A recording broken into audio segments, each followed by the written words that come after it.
Missouri.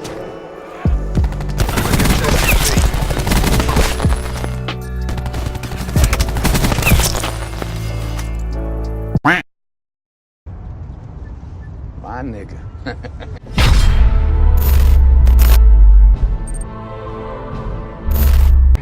Yo, how's it going? My name is Daugmahd, and I've always wondered what it'd be like to swim in a pool full of wasabi. Wait, let's actually think about that. Earlier today, I accidentally rubbed curry into my eye and I cried like a little bitch. Now, I ain't a Scoville expert or anything, but I'm pretty sure wasabi is worse than fucking curry. Even if you are holding your breath, that shit can still get into your nose. I mean, if you're congested, that might help. I don't know, bottom line is it's just a bad situation. Anyways, welcome to a brand new video. This is going to be a different kind. I am going to be starting a new series on this channel where I just tell stories about my life. And let me tell you, I have a lot of stories to tell. I was in foster care, I got adopted, went to an arts academy, became a tattoo artist. You don't think anything interesting happened between any of that shit? Well, let me tell you. Shit did happen, dog, and I'm here to vomit that into your ears. So without further ado, this video is about me almost drowning when I was a kid. I know, funny shit, huh?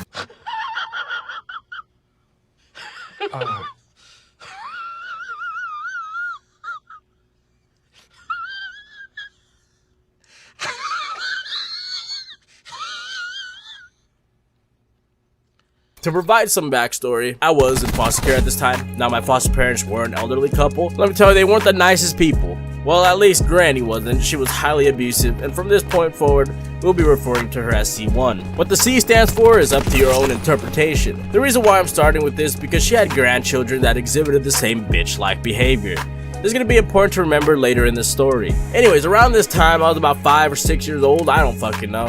It's kind of hard to remember these details when you're being tormented 24/7, but I'm pretty sure it was around that time. It started on a day they took me and my other foster siblings to a family party. I don't know if there was some law against leaving us with a babysitter, but the bottom line is, I had to go to a bitch-ass party. I believe it was located at C1's son-in-law's house. That dude was stacked, dog. I remember he had this big-ass house and a nice fancy pool. Now, there was a lot of bullshit leading up to my dumbass almost drowning. I mean, I can't really blame anyone else for it. It's not like it was attempted murder. I was just being a kid, which, man, I wasn't all there mentally. So leading up to this, I was hanging out with C1's bitch-ass grandson, or more like getting bullied to hang out with him. He was like some Pee-wee wrestling champion or some bullshit. I remember having to sit through boring-ass wrestling matches where it was a bunch of dudes crawling on top of each other sweating and shit. So we were in his room playing the scooter game on the PS2. I remember specifically because every time I would play, he would call me ass and take the controller away. This made me feel really bad and insecure about myself. So that's pretty much a constant for me growing up due to my childhood being suppressed both by internal and external forces. My self-pity aside, I remember getting so upset that I left the room.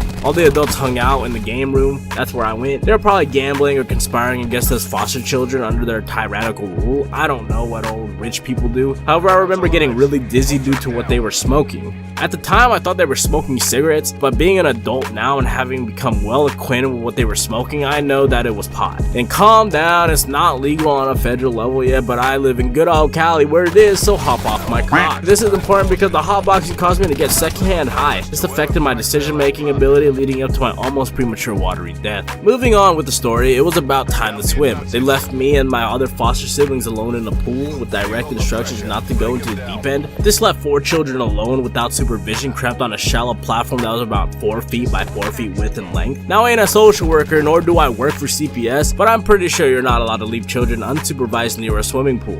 I was chilling, probably still high, when I saw one of the foster children swimming. I didn't know how to swim yet, but watching this dude, I thought, hey man, I could probably do it too. Being high and having that previous bout with that bitch-ass grandchild, I had a surge of confidence and pride in myself. I didn't want to be a pussy. This wouldn't be the first time my confidence and pride would nearly cost me dearly in my life. I stepped off the ledge trying to emulate what the homie was doing, only to look like an idiot flailing my arms around and sink. Once I was underwater, all I remember was just blue everywhere, dog. I remember feeling so fucking helpless. I knew I was gonna die and there was nothing I could do about it. As I was drowning, I sort of just accepted my fate. I figured, as much as a 5-year-old could figure, that I have lived a less than stellar life thus far, so maybe God was like, hey man, let's give you a break, it's time to come back. However, I suppose he had different plans for me, because as I was chilling waiting to die, an angel saved me. By angel, I mean a 24-year-old bombshell named Michelle. Now, disclaimer, I don't know if her name was really Michelle or if she was really 24, but I do know she was hot. I remember sitting in the living room soaking wet, just staring at her like a creep. I remember being so enamored by her as a kid, like I was 5 years old and I didn't even know what my own dick did at the time. I want to thank her, but my meek ass couldn't do it.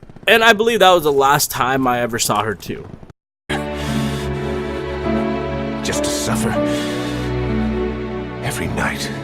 Well guys, that's it. I mean, that's all that really happened. I didn't die. I'm still here. Sucks for you guys though. With that said, I'm gonna be ending the video right here. I do hope you guys enjoy this series. I do have a lot of stories to tell, plus let's be real, these are easy to make and that's just more content for you guys. I need to find a better way to optimize my time, honestly, because I want to upload every single day, but I'm trying to do what I can now. I got a full-time job and it's like, adulting. But anyways, if you guys did enjoy the video, make sure to hit that like button and subscribe. Make sure to hit that notification bell icon and follow all of my social media. Until next time, stay frosty. Peace out.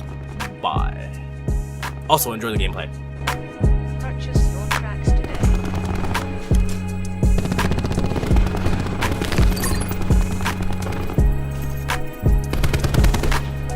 Taking Alpha. We're pulled ahead.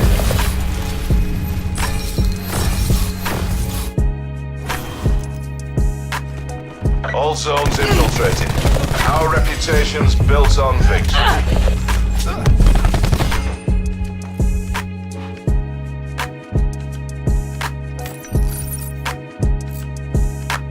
Defend all zones. Purchase your tracks today.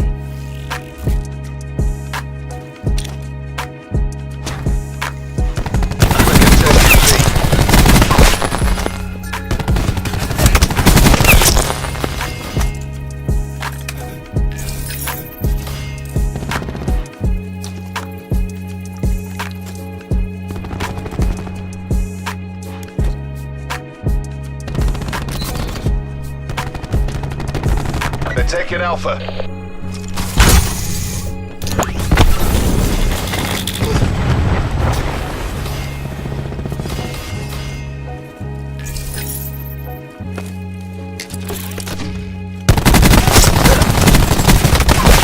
Lightning strike available for tasking.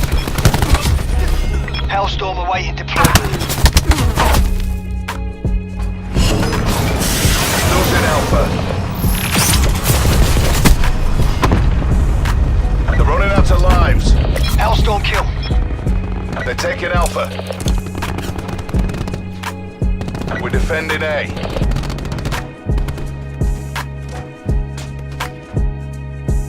We're contesting Alpha.